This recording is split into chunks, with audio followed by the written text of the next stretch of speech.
kita lupa bahwa kita bukan orang kaya lagi gitu. Ya kan?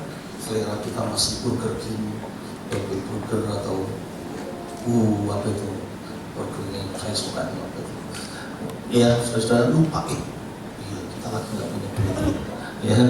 Ya saya ngajak teman saya makan steak, saudara.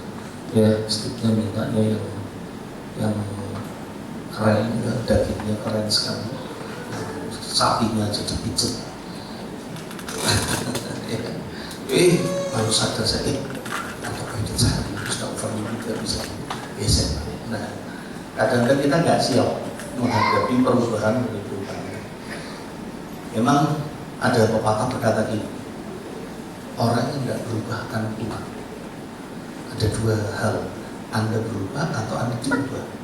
Ya, sebab itu kalau kita lihat Ahok menawarkan sebuah perubahan, pasti akan memakan korban perubahan itu. Yang nggak mau berubah akan punah, ya, atau akan hadapi seleksi alam, yaitu apa? Dia akan hilang dari kawasan. Karena hidup kan seleksi terus, nggak bisa kita mengandalkan seperti itu. Sebab itu ketika saya diminta dalam satu diskusi kecil di gereja kaum pria tentang bagaimana sih pendapat tentang modernisasi, reklamasi yang dilakukan oleh Ahok, saya bilang saya setuju. Kenapa? Karena memang 50 tahun ke depan kan Jakarta nggak seperti itu. Kampung Anda masuk 50 tahun lagi masih seperti ini terus. Kan enggak kan? Suatu saat harus berubah. Rumah Anda bukan di homeland lagi.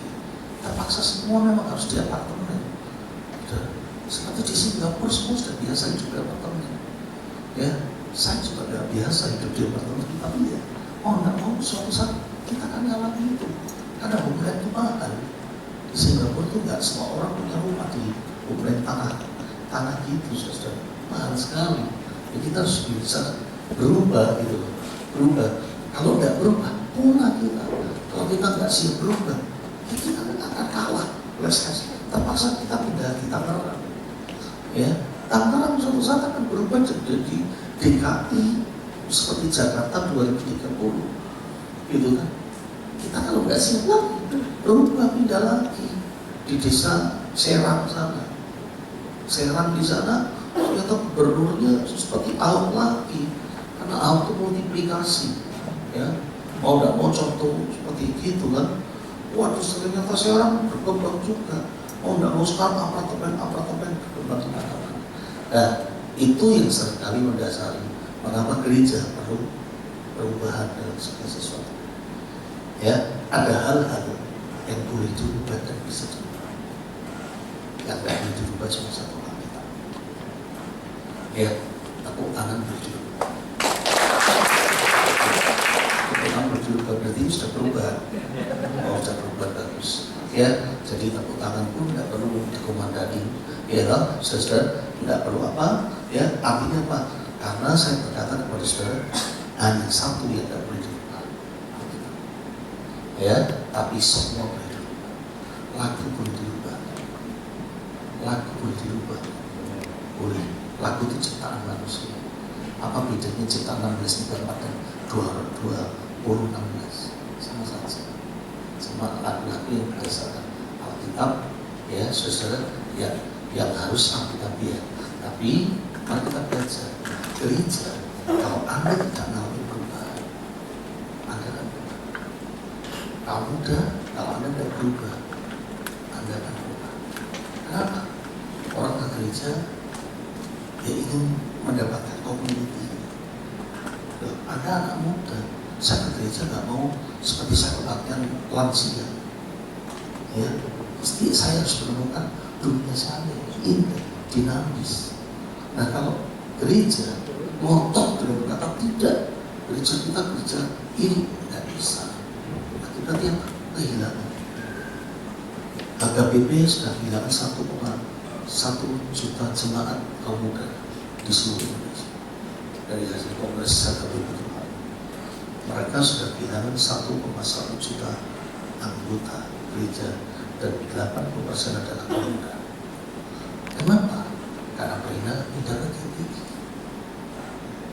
Padahal pindahnya bukan cari khotbah bagus, cari lagu-lagu yang menyenangkan, yang dinamis. Ya, kenapa kok itu kok tidak ditampung? Loh, kok tidak ditampung? Padahal Alkitabnya sama.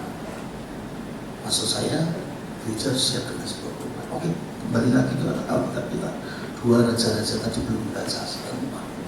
Baca dulu aja, supaya enggak. 2 Raja-Raja bersama.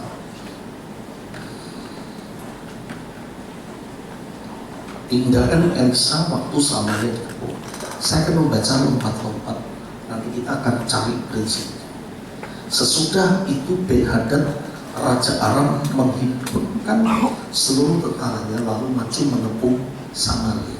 Jadi tentara Aram melawan Samaria. Maka terjadilah kelaparan hebat di Samaria selama mereka menepungnya, sehingga sebuah kepala keledai berharga 80 sikal perak dan 1/4 cup ya, cup gelas kecil air merpati berharga 5 sikal perak. Sampai kotoran merpati aja mabuk. Ini suatu kali ketika Raja Israel berjalan di atas tembok, datanglah seorang perempuan mengadukan halnya kepada raja sambil berseru, "Tolonglah ya tuanku raja." Jawabnya, "Ya Tuhan, ya jika Tuhan tidak menolong engkau, dengan apakah aku menolong engkau? Dengan hasil pengiriman atau hasil pemerasan anggur?" Kemudian bertanyalah raja kepadanya, "Ada apa?" Jawab perempuan itu, "Perempuan ini berkata kepadaku, berilah anakmu laki-laki supaya kita makan dia pada hari ini, dan besok akan kita makan anakku laki-laki." Ini keadaan Israel sama seperti itu. Jadi kami memasak anakku dan memakan dia. Tetapi ketika aku berkata kepadanya pada hari berikutnya, berilah anakmu supaya kita makan dia, maka perempuan itu menyembunyikan anaknya. Tatkala raja mendengar perkataan perempuan itu, dikoyakkannya lah pakaiannya, dan sedang ia berjalan di atas tembok, kelihatanlah kepada orang banyak bahwa ia memakai kain kapur dan kulit tubuhnya. Lalu berkata raja, "Beginilah kiranya Allah menghukum aku, bahkan lebih daripada itu, jika masih tinggal kepala Elisa bin Safat di atas tubuhnya pada hari ini." Adapun kita lompat saja, tidak terlalu penting. Lalu ayat 33. Selagi dia berbicara, jadi Elisa ngobrol sama anak buahnya, termasuk sama tentara yang akan menangkap dia. Selagi dia berbicara kepada mereka, datanglah raja. Mendapatkan dia, berkatalah raja kepadanya, "Sesungguhnya malapetaka ini adalah daripada Tuhan. Mengapakah aku berharap kepada Tuhan lagi?" Ayat 7 sekarang pasal 7. Sekarang pasal 7 ayat 1 sampai 3. Lalu berkatalah Elisa, "Dengarkanlah firman Tuhan. Beginilah firman Tuhan, besok kira-kira waktu itu sesukat tepung yang terbaik akan berharga sesikal." Bukan 1 sikal perak, tapi sesikal saja. Tadi tai merpati 5 sikal. Sekarang sesukat sekarang kecil 5 kiloan. Ya, jelai atau gandum sesikal. Dan 2 sikal jelai akan berharga sesikal di pintu gerbang sama. Kapan itu terjadi? Besok Alkitab berkata. Lalu berkata Elisa, sekali lagi saya baca firman Tuhan. Beginilah firman Tuhan, besok kira-kira waktu ini sesukat tepung yang terbaik akan berharga sesikal, dan 2 sukat jelai akan berharga sesikal di pintu gerbang Samaria. Tetapi para firman yang menjadi ajudan raja menjawab di Allah, katanya, sekalipun Tuhan membuat tingkap di langit ini sekalipun Tuhan, berarti dia tahu maha kuasa Tuhan. kemampuan Tuhan. Dia percaya. Masakan hal itu mungkin terjadi? Masa bisa segera mungkin besok? Hati-hati. Jawab abdi Allah, sesungguhnya engkau akan melihatnya dengan matamu sendiri, tetapi tidak akan makan apa-apa daripadanya. Nah, hati-hati, ada 3 hal kita pelajari ayat ini. Saudara-saudara, dan ternyata di belakang tembok yang kelaparan itu ada 4 orang kusta cari makan. Ya, 4 orang kusta cari makan. Cari makan selama ini mengharapkan lemparan dari atas tembok. Orang Israel makan sisa lempar. Ya, ada keluarganya dari yang tersakit kusta dilempar makanan supaya mereka mendapatkan makanan. Tapi ini 4 orang kusta merasa ini Israel kok pelit ini hari-hari ini, krisis kelihatannya. Ya, tanggal tua kok nggak ada lemparan. Ya, saudara, akhirnya 4 orang kusta berpikir, teman-teman, kita nunggu di sini juga lapar, akhirnya mati. Mendingan kita sekarang pergi ke perkampungan Arab sana. Kalau mereka baik, ya dilempari roti, karena kusta tidak boleh berkomunitas. Jaraknya 200 meter. Ya, kalau anut agama Yahudi, jaraknya 200 meter itu disebut apa? Nggak masuk di wilayah haram, nggak masuk di wilayah di mana dia najis. Ya, najis. Jadi kalau dia duduk di ini, ada orang mendekati dia dari 200 meter, itu dia teriak, najis, najis, najis. Nah, yang lewat itu berarti, oh, itu kusta. Kalau sampai orang itu masuk di wilayah dia di bawah 200 meter, dia harus pergi ke bait Allah 7 hari 7 malam, mentahirkan dengan air suci, dan tidak boleh berhubungan, tidak boleh keluar, tidak boleh ke berikutnya ke mana-mana, hanya untuk menyucikan diri. Kenapa? Najis. Ya, makanya orang kusta tersiksa di sana. Ya, dia harus teriak. Makanya dia pergi ke perkemahan orang Arab. Siapa tahu mereka dilempari. Dia dilempari. Ya, dilempari. Dia mesti teriak, najis, najis. Bagaimana kok diem aja? Sudah mau najis itu artinya mereka yang harus melempar ke sini. Bukan saya masuk ke perkemahan mereka, nanti mereka jadi najis. Ternyata nggak ada. 4 orang jalan, lihat tenda-tenda kok nggak ada semua.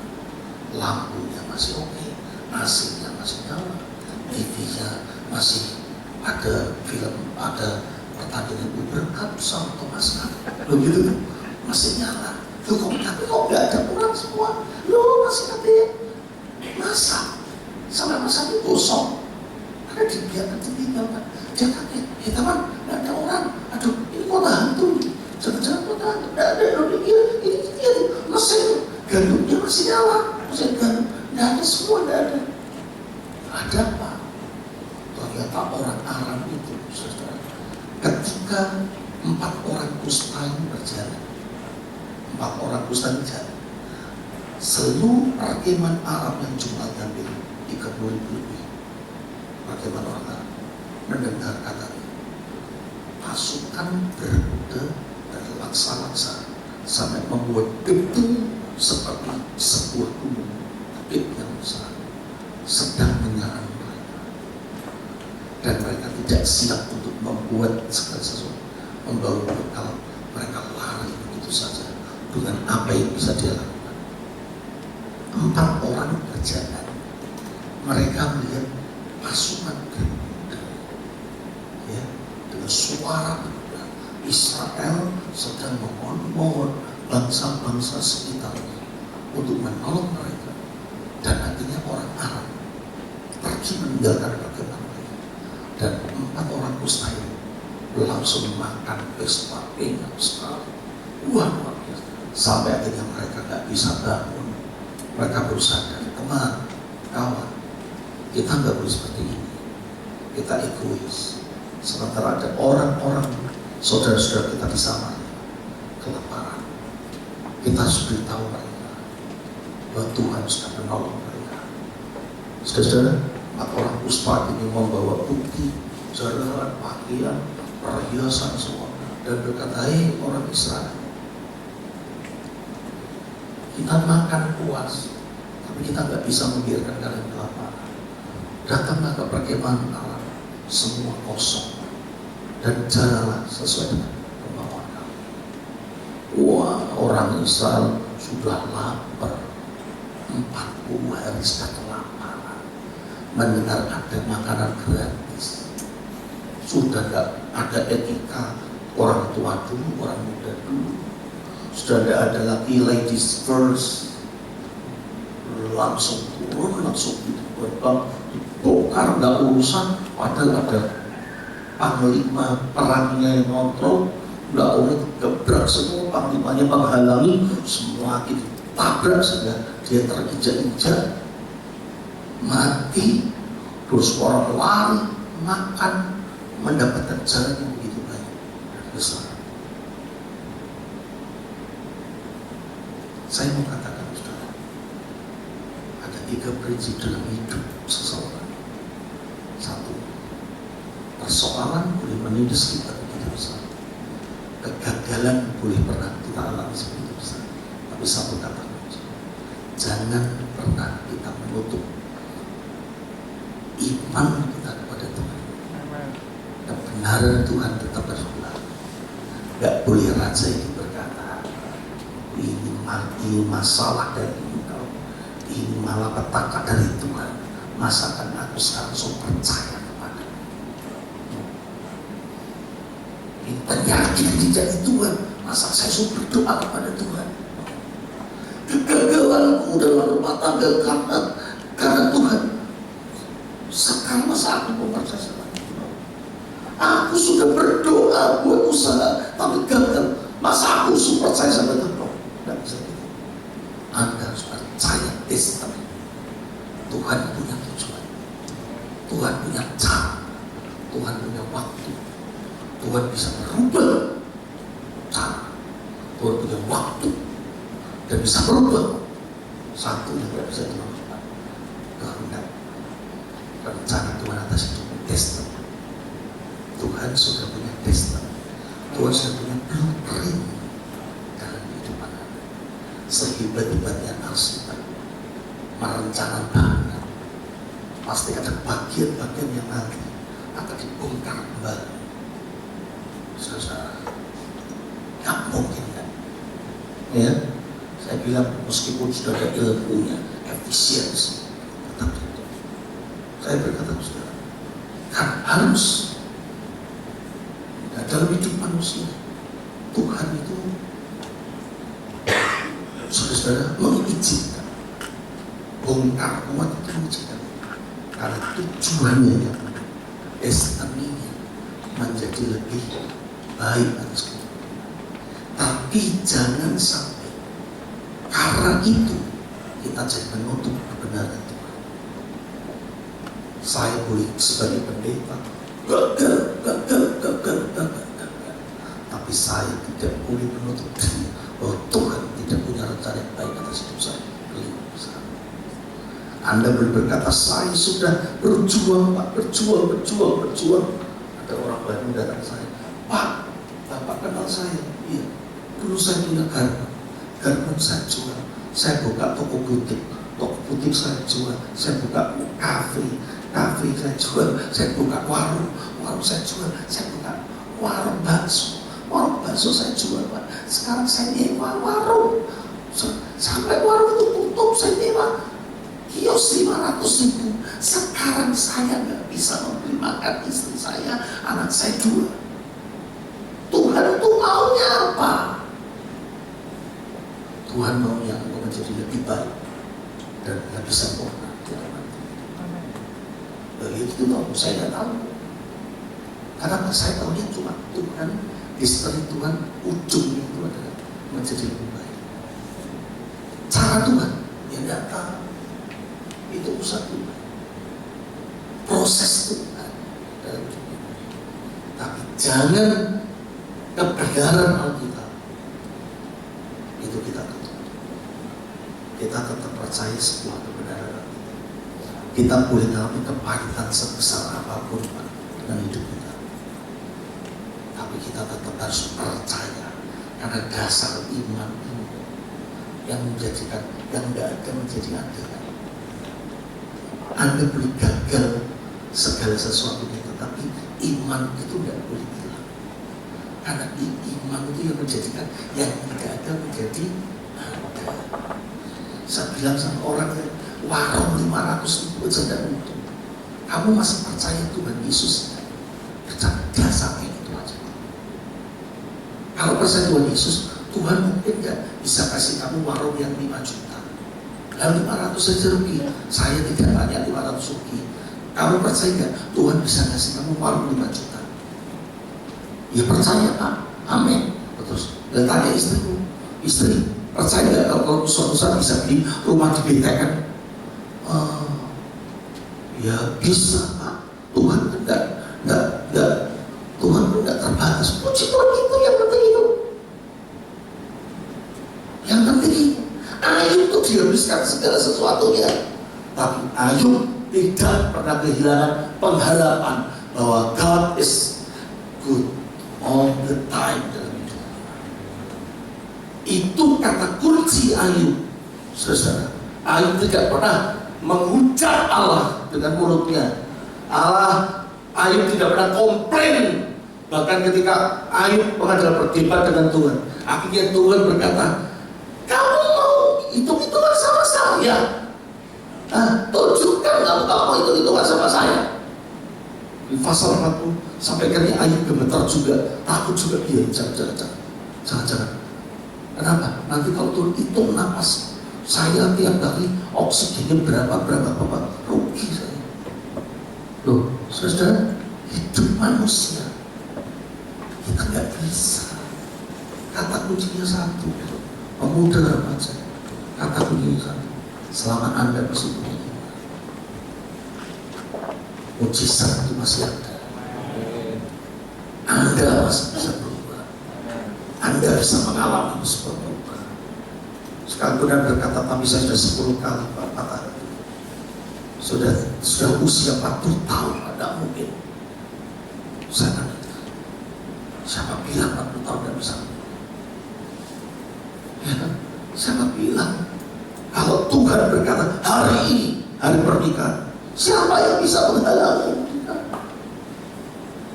Loh, kalau Tuhan mau berkata hari ini mau bakal punya anak, mana mungkin tuh?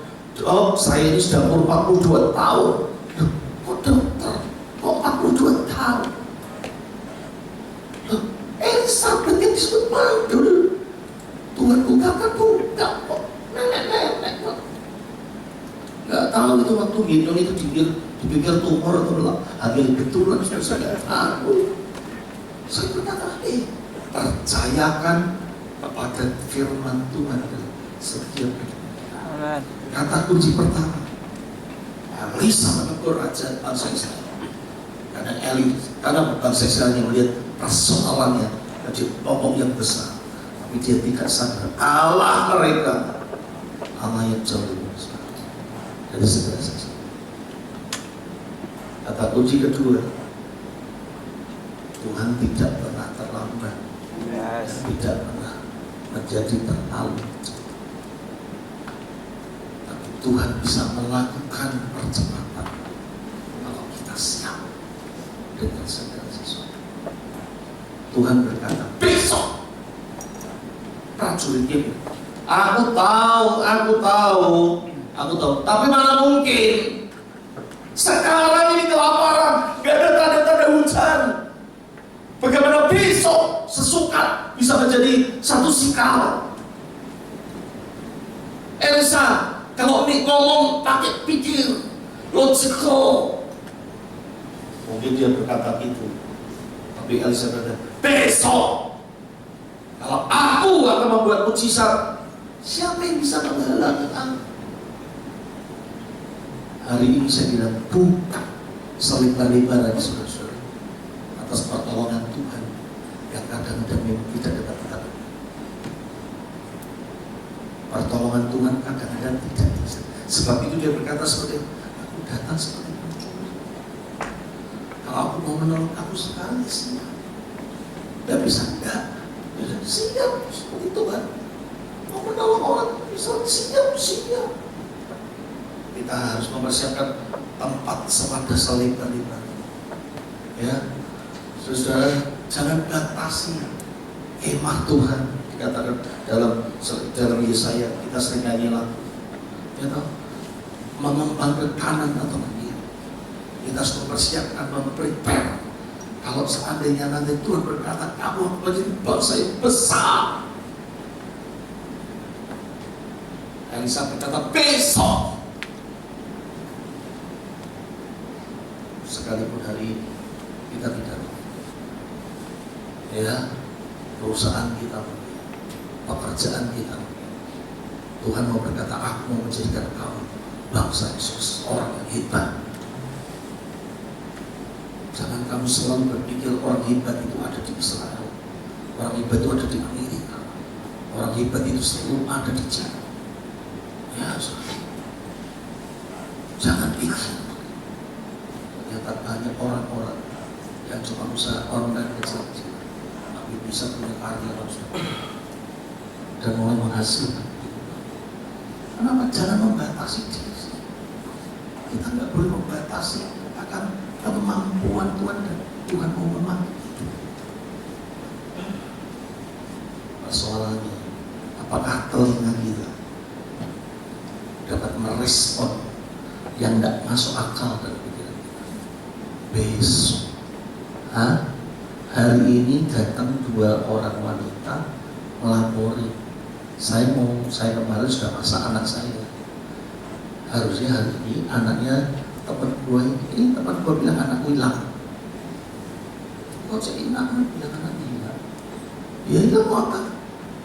Hari ini ya puasa, gak makan sup anak. Mungkin besok, mungkin lusa, lapar. Kita lebih, gak punya anak saya hilang. Gimana perasaan raja? Ibunya buru-buru hanya untuk ngesuk. Nah, seperti orang Cina kadang-kadang saya dengar katanya stem cell. Bayi-bayi sengaja dibunuh untuk supaya sel darahnya dipakai untuk membuat manusia semakin lebih muda. Stem cell. Banyak penggemar di Indonesia sekali suntik 200 juta, 600 juta. Stem cell, jantungnya sehat lagi, mukanya sehat lagi. Ini yang botak jadi gondrong lagi warnanya. Hanya untuk mempermudah penampilan. Dia mengorbankan satu orang bayi, ya, di mana darah-darahnya ada. Sekarang di Indonesia sudah pakai plasenta, ari-ari, ya, ari-ari. Biasanya ibu kalau melahirkan sudah bisa pesan kepada dokter, nanti ari-arinya jangan dimasukkan semua, ya, tolong dipotong 15 cm, jadikan plasenta. Saya itu di luar dibikin stem cell, darah yang masih murni, titik sel yang masih murni, sel, satu sel. Karena sel itu nanti bisa menjadi sel apa saja. Sel kalau sudah mengalami perpecahan berapa puluh kali akan menjadi sel spesifik. Tidak bisa jadi hidup, ini cuma jadi tangan. Nah, tapi kalau sel yang plasenta itu bisa jadi hidup, bisa jadi mata, bisa jadi mana organ tubuh yang tidak sempurna ini bisa membelah menjadi sel Anda. Sel sendiri. Jadi kalau Anda gara-gara kecelakaan hidup pesek, suntik stem cell track, gitu ya, nanti sel berkembang selama beberapa hari menjadi sel hidup, gitu. Ya, sel hidup. Nah itu stem cell. Ya, sekarang orang-orang Indonesia, artis-artis itu karena itu bisa dibekukan sampai nanti ibunya umur 60 tahun disuntik, mukanya terus kencang terus, ya, bodinya kencang terus, kencang terus. Kenapa? Stem cell dan anaknya waktu lahir secara etik memang tidak, ya, tapi sebetulnya tidak melanggar apa, tapi etik, ya, ini etik itu antara dosa dan tidak dosa sebetulnya, ya. Karena etika itu bicara tentang cara pandang kita. Ya, kalau saya hanya memandangnya bukan dari itunya, tapi dari orangnya, saudara. Kalau orang tua kelihatan tua itu normal, tapi kalau orang tua kelihatan muda terus, itu berarti saya bilang nggak normal, gitu saudara. Ya toh, betul enggak? Kalau orang tua baca pakai kacamata plus normal atau enggak? Normal. Tapi kalau orang tua masih ngeces, ya toh, masih pakai tisu terus ngeces terus itu terus seperti bayi, itu enggak normal. Mungkin terlalu banyak stem cell tadi. Ya, saudara. Nah, maksud saya itu dari sisi etik.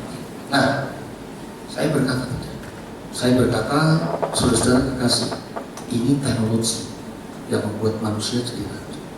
Tapi saya ngomong, besok itu artinya kalau Allah bisa buat dalam sekejap, mujizat itu tidak mengenal proses. Betul, mujizat itu bisa juga terjadi sewaktu-waktu. Elisa berkata besok itu bukan berarti sewaktu-waktu, tapi besok itu ya besok.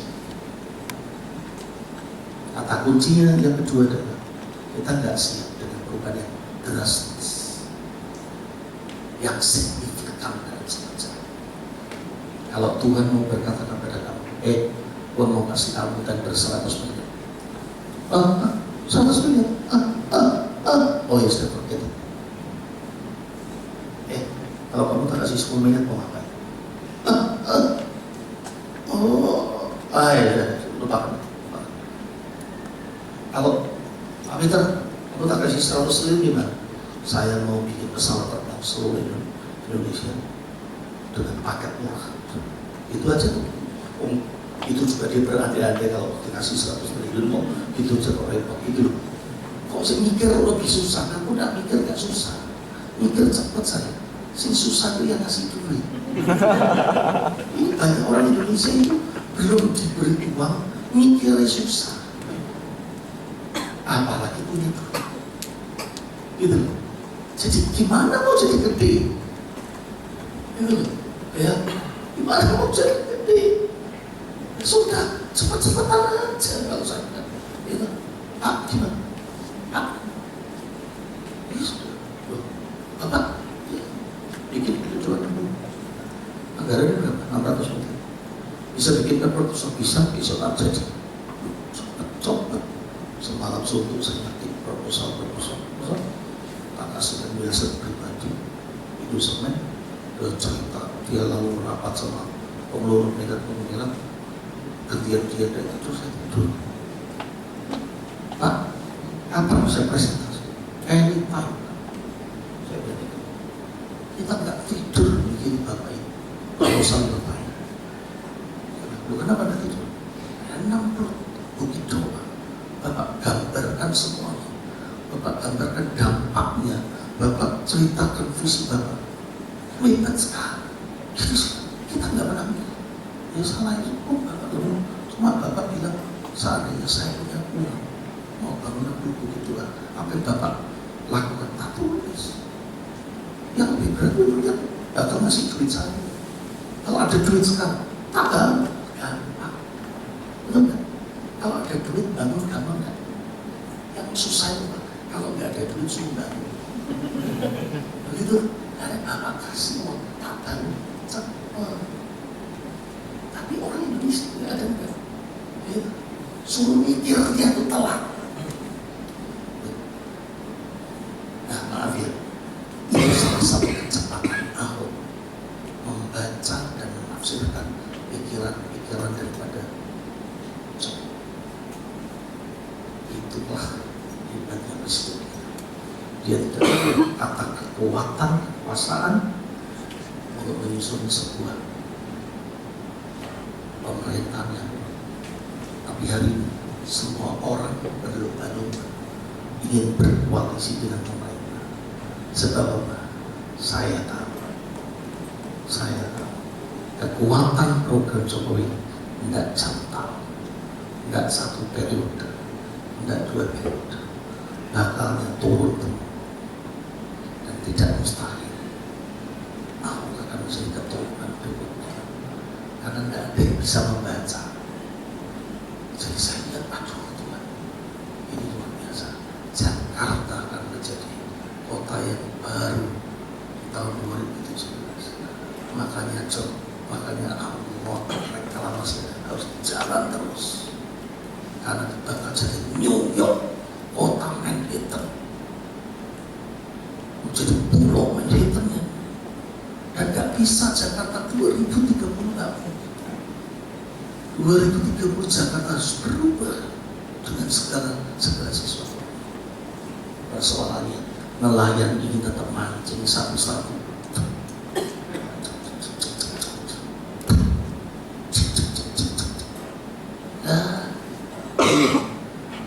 Sudah nggak bisa.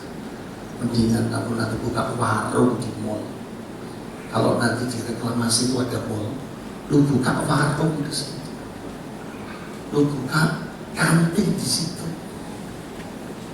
Karena sudah 17 pulau reklamasi pengumuman butuh 200.000 pekerja. Nelayan di situ cuma 30.000. Masih butuh orang banyak. Saya ngomong, saudara, tidak bisa ya. Kota gereja sudah diseret-seret itu tidak bisa. Tidak boleh, tidak boleh. Minta maaf.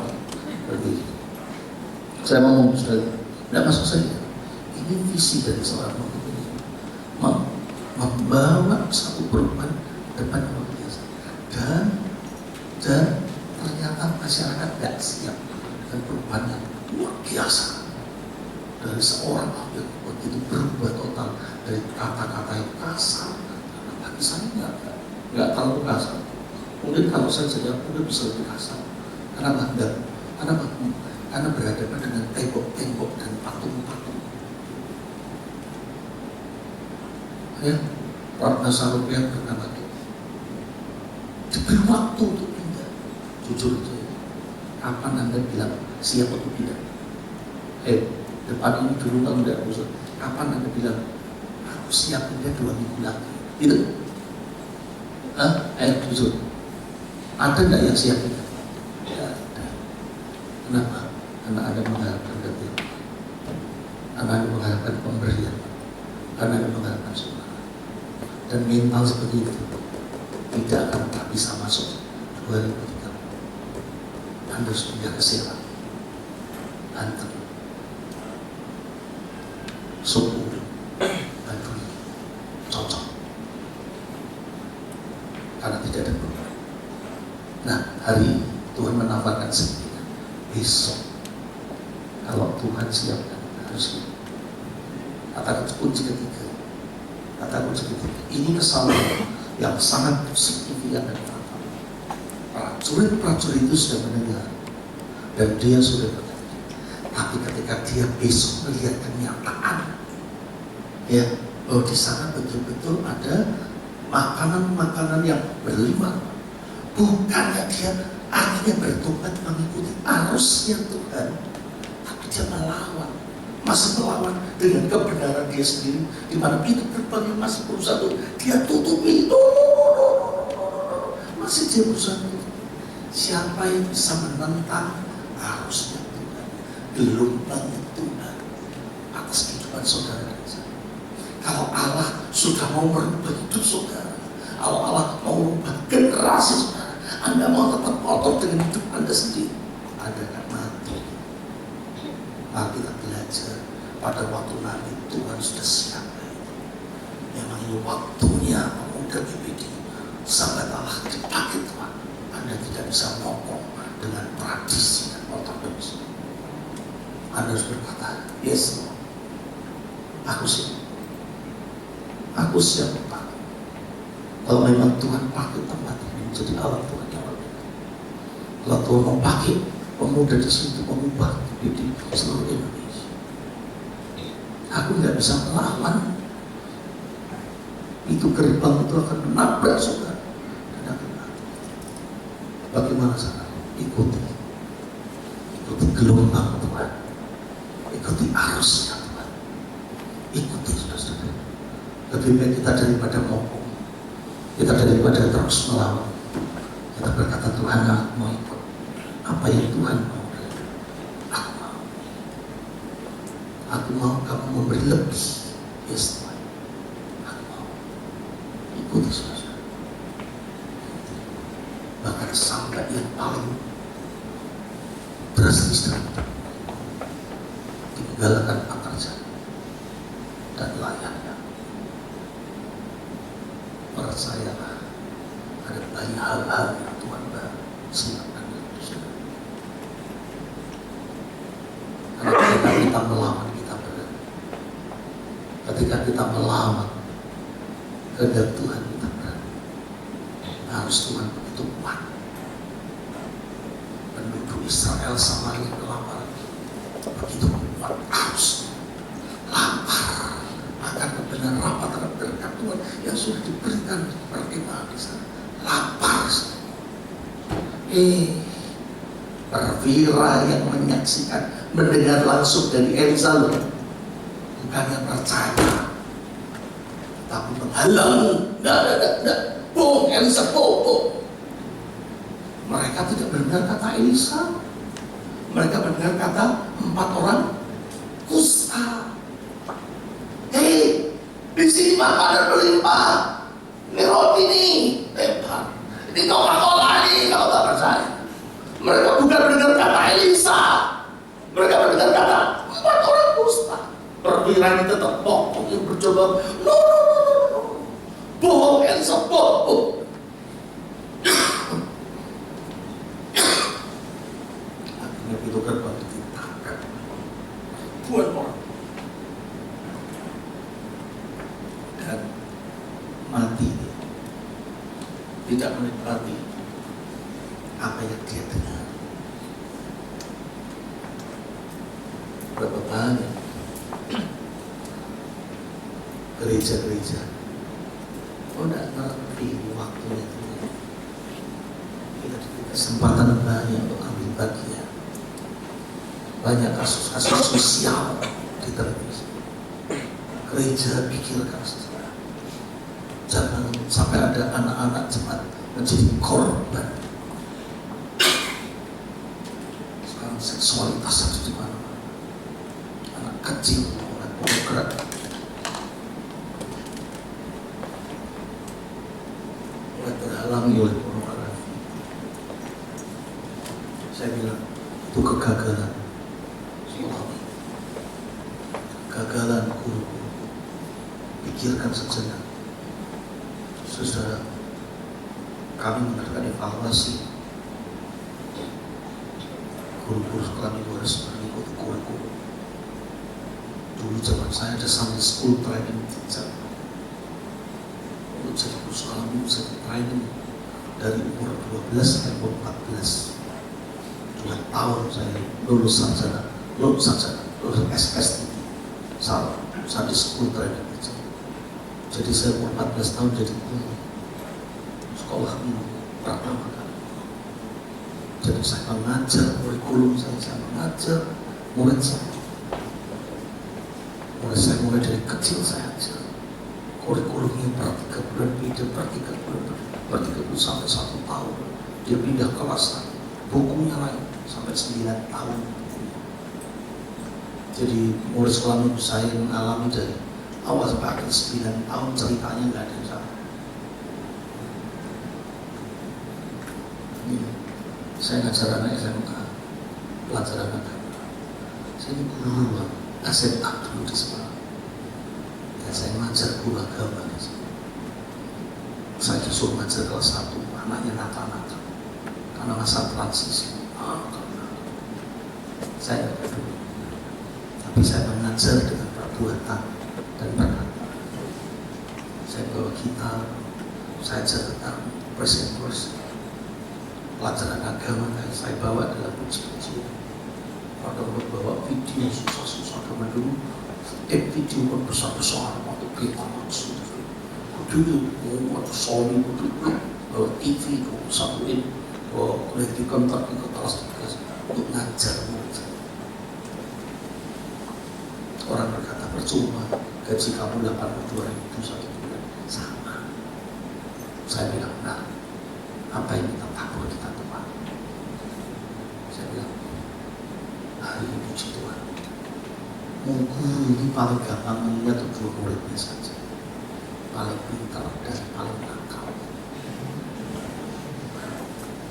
Ya, paling pintar satu, dua paling pintar sekarang jadi presiden dari turunnya Telkomsel, ya, Oke Shop itu semua. Ya, sekarang yang paling pintar, yang paling nakal jadi rektor di Pancasila sekolah Alkitab, udah gelar doktor, pendeta. Murid paling nakal jadi rektor sekolah Alkitab di Pancasila. Jadi saya kalau dipanggil dia Bapak Profesor, oh enggak, saya S3 dari Jurusan sampai selama lalu. No, karena Bapak menghasilkan rektor-rektor. Masa cuma kamu aja? Hah? Bapak bisa membuat saya bertobat, Bapak itu udah hebat. Kenapa? Semua guru agama keluar gara-gara saya. Iya, memang saya ini adalah mendadak dulu. Itu susah kamu ngajar. Kenapa? Gurunya namanya Hulman Panjaitan, orang Batak. Nama enggak kuat, minta keluar katanya. Kalau enggak diganti ngajar dulu, dia keluar dari gereja kita jadi pendeta. Itu oke, saya kaget sudah. Wah dia, begitu masuk seperti itu belajar.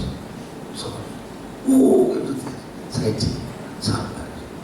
Kekuatan orang gemuk dan sabar. Makanya kemudian, betul. Makanya berbagai orang yang gemuk sabar. Ya, saya sabar aja. Ada anak murid saya tidur, soalnya macam itu, saya nggak apa-apa. Saya mengajar orang yang mau saya ajar. Saya tidak mengajar kamu jadi orang pintar, jadi nggak perlu belajar agama juga nggak mau. Kalau kamu ingin jadi orang pintar, tapi saya mengajar orang yang siap masuk surga. Saya bilang untuk semua, akhirnya nggak naik satu tingkat lagi, ke belakang lagi, mulai pengen masuk surga semua. Saya ajak mereka nyanyi dulu, betapa hatiku tak ceritakan kisah. Kebetulan saya kenal ibunya. Ketika dia sakit, mau meninggal dunia, dia ngalang hanya ini Tuhan. Saya ceritakan sampai akhirnya detik-detik terakhir sebelum dia meninggal, dia minta supaya mamanya, papanya menyanyikan lagu itu lagi di telinga dia. Saudara, akhirnya saya nyanyikan lagu ini sampai kita. Saya paling belakang mulai nangis. Saya ngeri belakang, saya juga mulai nangis. Rasa itu, lalu ini aja udah nangis terus. Akhirnya mereka semua pada nangis. Kenapa? Karena satu kelas nangis, ikut mengalir nangis. Besok paginya pelajaran agama, sudah datang semua. Biasa molor dan nunggu dan itu saya santai nunggu, sabar. Kita orang berguna sabar, saya nunggu. Tapi selanjutnya nggak ada. Karena kalau tidak ada guru yang mengajar saya yang dipanggil, Pak, ngajar agama Pak, loh kan nggak ada pelajaran agama, tapi tidak ada guru. Ya tanya sama kepala sekolah tuh. Ya tahu sudah. Kalau guru fisika kok saya suruh ngajar? Oh kan bapak yang ngajar. Saya maunya bapak sore-sore bilang, Pak, ekstrakurikuler, saya minta agama. Loh, ini kan sekolah kita. 2 tahun saya mengajar di 3 tingkat ya kelas menjadi guru teladan. Dan akhirnya banyak yang jadi pendeta. Saya ngomong pada saudara itu, saya ngomong pada saudara satu kata, jangan melawan arus. Makanya ketika Tuhan suruh saya jadi sarjana teknik kimia di UGM, saya diterima tanpa tes. Tuhan coba apa? Jadi apa? Jadi pendeta. Bapak saya bilang, makan apa kalau jadi pendeta? Pendeta kok makan apa? Ya makan steak. Betul kok, makan nasi ayam enak. Lu pendeta kok makan apa? Pengen makan keroto. Papa saya dulu berpikir pendeta hidup dalam kemiskinan yang kurang. Saya berkata, Pak, kalau Tuhan panggil, Tuhan siapkan saya sesuatu. Saya sekolah kitab 4 tahun, naik 38 kilo. Artinya satu hal, jangan melawan arus Tuhan. Kalau Tuhan sudah lihat kita lihat prosesnya Tuhan mengalir, kita harus mengikuti alirannya Tuhan. Ikuti. Kita harus tahu.